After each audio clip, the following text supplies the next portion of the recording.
रात का समय था। रिमझिम बारिश हो रही थी और हवा में एक अजीब सा सन्नाटा पसरा हुआ था। आसमान में बादल इस तरह घूम रहे थे जैसे कोई अनहोनी पहले से ही उनका रास्ता ताक रही हो। अभय 32 साल का एक थका हारा नौजवान शहर की भागदौड़ से उबकर अपने गांव रतनपुर लौट रहा था। उसे शाम ढलने से पहले हर हाल में गांव पहुंच जाना था। रतनपुर में इन दिनों छलवा की चर्चा हर चौपाल और घर के आंगन तक फैली हुई थी। लोग कहते थे कि रात में रास्तों पर अजीब सी हलचल दिखती है और दूर से किसी अनजानी आवाज के सुनाई देने पर आदमी का कलेजा बैठ जाता है।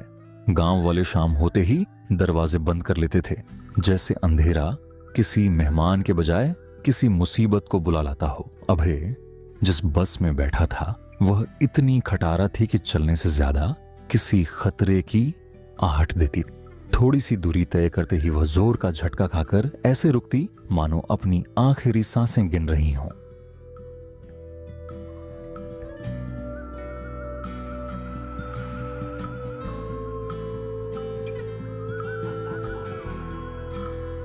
क्या बदकिस्मती है।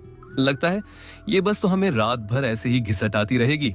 अभय ने खिड़की से बाहर झांका तो देखा कि रास्ता आगे बढ़ते बढ़ते और भी घने जंगल में बदलता जा रहा है। रात अब पूरी तरह गहरी हो चुकी थी और बस अभी भी गांव से करीब 10 किलोमीटर दूर थी।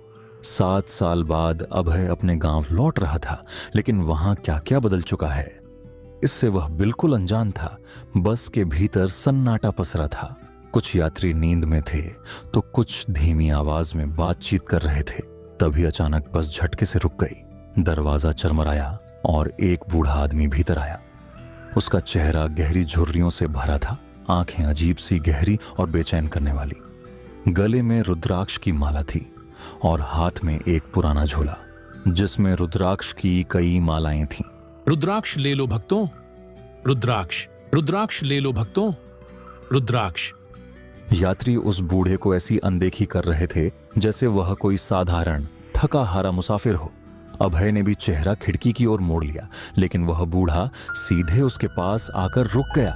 उसकी आंखें अभय पर ऐसे टिक गईं मानो वह बिना बोले ही उसकी मनःस्थिति समझ लेना चाहता हो। अभय ने हल्की हैरानी के साथ बूढ़े व्यक्ति की ओर देखा। ले लो बेटा, ये सिर्फ माला नहीं, बचाव है।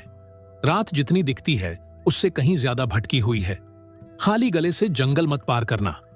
आजकल वहां कुछ ऐसा जागा है जो इंसानी कदम पहचान लेता है। ले लो भक्तों, कीमत नहीं, जरूरत समझ कर ले लो, क्योंकि आज की रात हर किसी की सलामत नहीं होती। बूढ़े ने अपने झोले में हाथ डाला और एक रुद्राक्ष निकालकर चुपचाप अभय की हथेली पर रख दिया। रुद्राक्ष से अजीब सी गर्माहट उठ रही थी, मानो वह किसी अनदेखी धड़कन के साथ जीवित हो। रख ले बेटा, आज की रात खाली हाथ चलना ठीक नहीं। जो दिखता है वो सच नहीं होता, और जो सच है वो पहले ही संकेत दे देता है। तुझे कुछ समझ नहीं आएगा अभी, बस इतना जान ले, इस रुद्राक्ष की जरूरत तुझे बहुत जल्दी पड़ने वाली है। बूढ़े की आवाज में ऐसा दबा छुपा रहस्य था कि अभय की धड़कन अनायास तेज हो गई। उसने रुद्राक्ष को सावधानी से जेब में रख लिया। 11 बजते ही बस रतनपुर चौराहे पर रुकी। जगह बिल्कुल उजाड़ थी, न कोई रिक्शा न कोई सवारी। अपने घर तक पहुंचने के लिए अभय को अब 3 किलोमीटर का सुनसान रास्ता तय करना था, जो जंगल के बीच से होकर जाता था।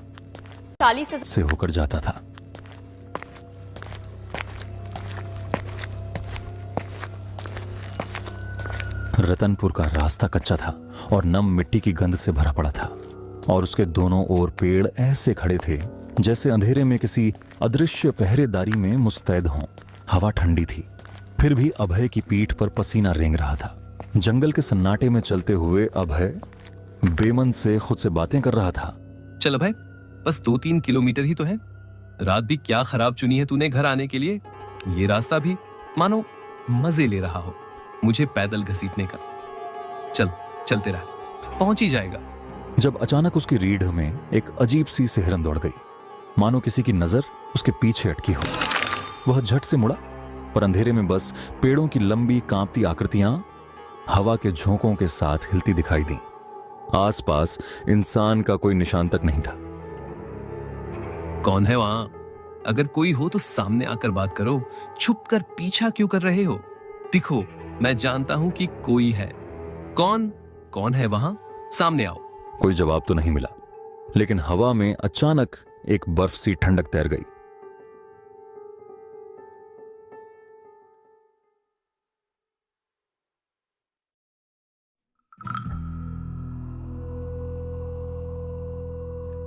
अभय ने घबराकर जेब टटोली और रुद्राक्ष को छुआ।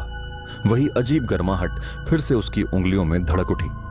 उसने बिना सोचे रुद्राक्ष गले में डाल लिया और कदम तेज कर दिए।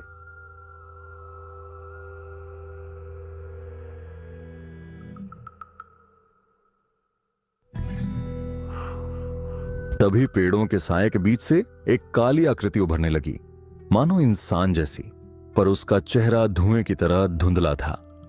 उसकी आंखें लाल अंगारों की तरह चमक रही थीं और वह सीधे अभय की ओर बढ़ रही थी।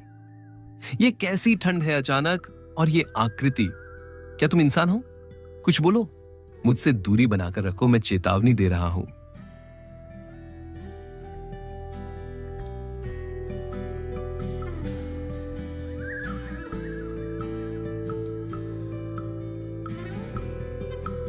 अंदर से कोई हलचल नहीं हुई।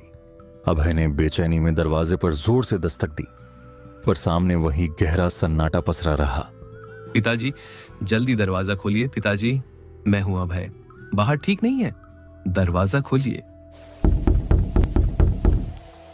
वह पल भर को ठिठक ही गया था कि भीतर से उसके पिताजी की कांपती, डरी हुई आवाज सुनाई दी।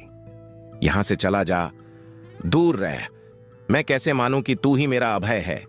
इस वक्त कौन दरवाजा खटखटाता है? बता, तू असल में कौन है? पिताजी, मैं सच में आपका बेटा हूं। जल्दी खोलिए, कोई मेरा पीछा कर रहा है। उसने देखा कि घर की सारी खिड़कियां कसकर बंद थीं और अंदर से जरा सी रोशनी भी बाहर नहीं आ रही थी।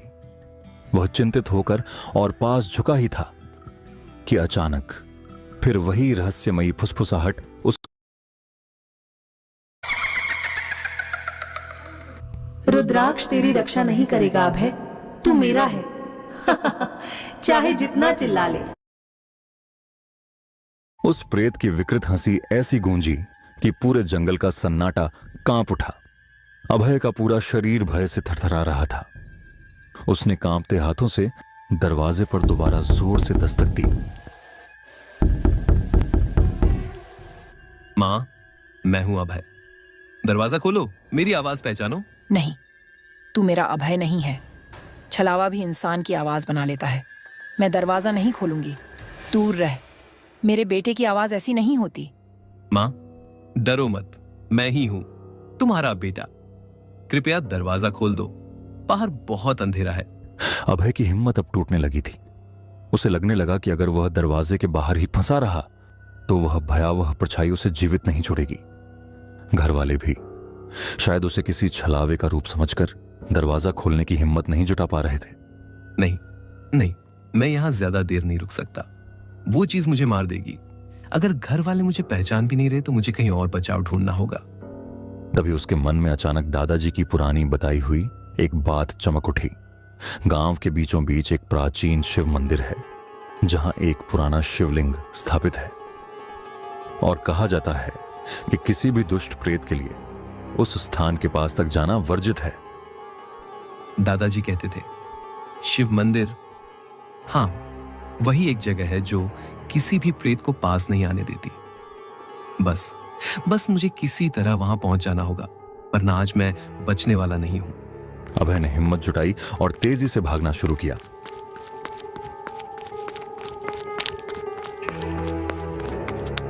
परछाई भी उसके पीछे उसी रफ्तार से चल पड़ी। जंगल के रास्ते में पेड़ों की टहनियां उसके चेहरे को खरोंच रही थीं। अभय अब तक इसलिए बचा हुआ था क्योंकि रुद्राक्ष उसके गले में था। हवा में प्रेत की हंसी गूंज रही थी, जैसे अंधेरा खुद उसे डराने पर उतारू हो। अभय की सांसें तेज हो रही थीं। उसे लग रहा था जैसे कोई उसे पीछे की तरफ खींच रहा हो। किसी तरह खुद को संभालते हुए वह मंदिर के दरवाजे तक पहुंचा और वहीं गिरकर बेहोश हो गया। थोड़ी देर बाद जब उसे होश आया तो उसने देखा कि उसके पास मंदिर के पुजारी बैठे थे। बारे में चाहिए आपको 2 गुना फायदा। सही सुना आपने, क्या आपको चाहिए 2 गुना फायदा? तो आप लोग बहुत अच्छी जगह पे हैं। आपको मिलेगा एक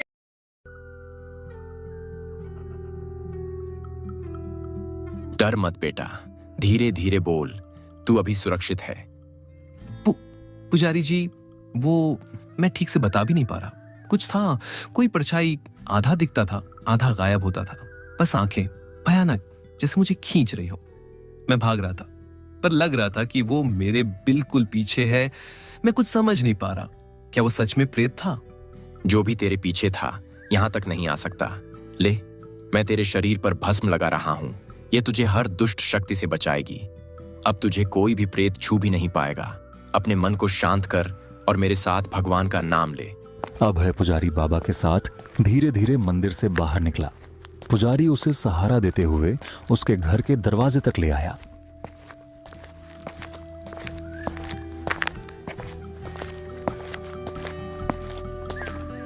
वहां पहुंचकर उन्होंने दरवाजा खटखटाया, लेकिन अंदर से किसी की भी आवाज नहीं आई, जैसे घर पूरा डर के साए में जम गया हो। दरवाजा खोलो, अभय को सहारा चाहिए। डर मत, तुम्हारा बेटा सुरक्षित है। दरवाजा खोलो, अभय को संभाल लेना, बहुत घबराया हुआ है। काल उसका क्या करें जो भक्त हो महाकाल का। पुजारी की पुकार सुनते ही घर के भीतर हलचल हुई और धीरे से दरवाजा खुला। बाहर अधेड़ उम्र के बुजुर्ग दंपति आए। अभय के माता पिता, जिनके चेहरों पर घबराहट अब भी साफ झलक रही थी। अभय, तू अकेला बाहर कैसे खड़ा है? जल्दी अंदर आ जा। आओ बेटा, बाहर मत ठहर, रात ठीक नहीं है। तू भीतर आ जा, मेरा दिल घबरा रहा है। दरवाजा खुलते ही अभय की मां ने घबराहट में उसका हाथ पकड़ लिया और झटके से उसे भीतर खींचकर दरवाजा तुरंत बंद कर दिया। मां, आपने इतना घबराकर दरवाजा क्यों बंद किया? बाहर सच में पुजारी बाबा खड़े थे, उन्होंने ही मुझे यहां तक छोड़ा है। वो भी उस छलावे से डर रहे होंगे ना। और मां, उन्होंने ही छलावे से मेरी जान बचाई है, मेरी मदद की है। अभय, क्या कह रहा है तू? बाहर पुजारी बाबा? ये कैसे हो सकता है? उनकी तो 3 साल पहले रहस्यमयी मौत हुई थी। मैं झूठ क्यों बोलूंगा मां? वो मेरे बिल्कुल पास खड़े थे। उन्होंने ही कहा कि जल्दी अंदर जाना। बेटा, तू मुझे डरा रहा है। वो अगर बाहर थे तो मैं उन्हें क्यों नहीं देख पाई? मां, ये कैसे हो सकता है? मैं अभी अभी उनके साथ आया हूं। उन्होंने ही मुझे उस छलावे से बचाया। अगर पुजारी बाबा 3 साल पहले मर चुके थे तो मेरे साथ कौन चल रहा था? और मां, मैं तो रास्ते भर उनसे बातें करता आया हूं। मुझे तो लगा था कि वो सच में मेरे साथ चल रहे हैं। अभय, मैं खुद समझ नहीं पा रही हूँ, लेकिन बेटा, तू बाहर जिसको देख रहा था वो इंसान नहीं हो सकता। मैं तो बस तेरी आवाज सुनी थी, वहां कोई दिखाई ही नहीं दे रहा था। और अगर उसने वाकई तेरी जान बचाई है तो बेटा, वो जरूर महादेव की कृपा रही होगी। मां की बात सुनते ही अभय के भीतर जैसे किसी ने जमीन खींच ली हो। उसका दिमाग सुन्न पड़ गया।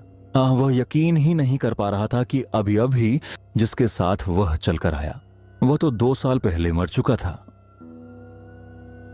बेटा, इस गांव में छलावा का आतंक है।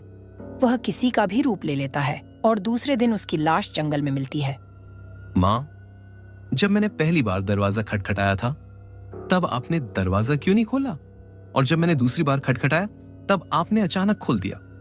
पहली बार जब तुमने दरवाजा खटखटाया था मैं बहुत डर गई थी। मुझे लगा कहीं तुम भी उसी छलावे का भेष न हो, इसीलिए मैंने दरवाजा नहीं खोला। गांव वालों ने एक संकेत तय किया है, जो भी रात में किसी के घर आएगा उसे यह वाक्य बोलना होगा, काल उसका क्या करे जो भक्त हो महाकाल का। जब तक कोई यह नहीं बोलता हम दरवाजा नहीं खोलते। दूसरी बार जब पुजारी बाबा ने यही संकेत बोला तभी मुझे भरोसा हुआ कि बाहर गांव का ही कोई आदमी है और मैंने दरवाजा खोल दिया। मां, आपको पता है मेरी जान पुजारी बाबा ने 2 बार बचाई है। एक बार बस में उन्होंने मुझे यह रुद्राक्ष दिया था, उसी ने मेरी जान बचाई। और दूसरी बार आज जब छलावा मुझे पकड़ लेता तभी बाबा ने मुझे अपनी ओर खींच लिया। शुक्र है भगवान का बेटा, तुम्हें कुछ नहीं हुआ, वरना न जाने क्या हो जाता। भगवान की बड़ी कृपा है बेटा। 2 बार मौत सामने खड़ी थी और दोनों बार तुम्हें बचा लिया पुजारी बाबा ने। बेटा, हमने तो जरा सा भी नहीं सोचा था कि तुम इस वक्त इतनी रात को यहाँ आओगे। अब तो मुझे पूरा विश्वास है महाकाल की नजर तुम पर हमेशा है। माँ, ये छलावा आखिर है क्या? ये हमारे रत्नपुर के लोगों को ही क्यों सताता है? क्या किसी ने इसे बुलाया था या ये खुद आया है? बेटा, सच कहूं तो हमें भी कुछ पता नहीं। गांव में कई रातों से ऐसी ऐसी बातें हो रही हैं कि कोई समझ नहीं पा रहा कि यह डर कहां से आया। कोई कहता है जंगल की तरफ किसी पुरानी शक्ति का जागना है, तो कोई बोलता है कि किसी ने कोई भारी गलती की होगी। लेकिन रतनपुर के लोग क्यों परेशान हैं, इसका जवाब किसी के पास नहीं। माँ, इतना आतंक क्यों फैला रखा है इसने? अभय, हम बस इतना जानते हैं कि वह किसी का भी रूप ले लेता है और जिसकी ओर जाता है उसका बचना मुश्किल हो जाता है। इन सारी घटनाओं के बारे में मुझे भी नहीं पता बेटा। बस मैं इतना जानती हूँ कि इसका जवाब इस जगह पर जाकर पता लगाया जा सकता है। बेटा, जंगल के बीच एक पुराना बरगद का पेड़ है। गांव वाले कहते हैं कि इस पूरे इलाके की भटकी हुई आत्माएं उसी पेड़ के पास बसती हैं। वहां रात में अजीब साए दिखते हैं और हवा में किसी की फुसफुसाहट सुनाई देती है। लोग मानते हैं कि यही पेड़ इस सारे आतंक की जड़ है। अभय की समझ पर मानो धुंध छा गई थी। उसे समझ नहीं आ रहा था कि उसके साथ क्या घट रहा है। उसका मन बार बार उस प्रेत की झलक और पुजारी की रहस्यमयी बातों पर अटक जा रहा था। मां की बातें सुनकर अभय की सारी थकान पल भर में उड़ गई। उसके मन में बार बार उसी बरगद के पेड़ का ख्याल घूम रहा था, मानो उसकी कोई अनकही सच्चाई उसे भीतर ही भीतर खींच रही हो। ये सब एक साथ कैसे हो सकता है? मेरा अचानक गांव आना, रास्ते में उस रुद्राक्ष वाले बाबा से मिलना, उनका मुझे रुद्राक्ष देना, फिर मंदिर में पुजारी बाबा का मिल जाना, ये सब यूं ही नहीं हो सकता। ये तो कोई साधारण इत्तेफाक नहीं है। शायद सच में भोले बाबा ने ही मुझे बुलाया है ताकि मैं इन भटकी हुई आत्माओं को मुक्ति दे सकूं और गांव वालों की मदद कर सकूं। कहीं यह वही वक्त तो नहीं जब मुझे अपने डर से ऊपर उठकर इस रहस्य का सामना करना पड़े, और शायद मेरी किस्मत अब इसी बरगद के साए में मेरा इंतजार कर रही है। सोचते सोचते अचानक एक विचार बिजली की तरह उसके दिमाग में कौंधा। अभय अचानक बिस्तर से उठा और पुरानी लालटेन थामकर अंधेरे जंगल की ओर बढ़ गया। घने पेड़ों के बीच अकेले चलते हुए उसकी सांसें भारी हो रही थीं।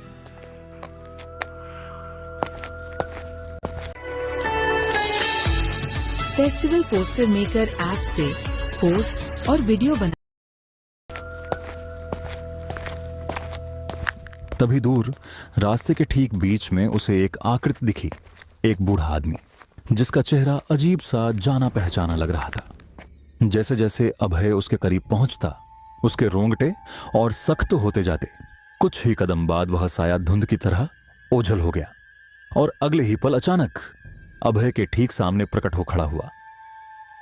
कौन हो तुम? मेरा रास्ता क्यों रोक रखा है?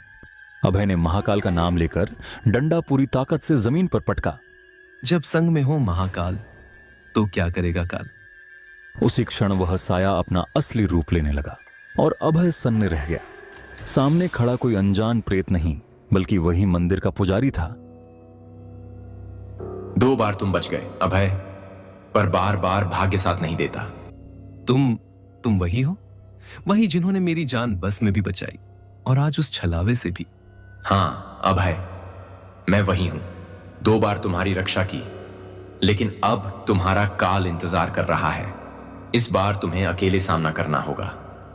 अभय बेटा, जहां तुम जाने की सोच रहे हो, क्या तुम उन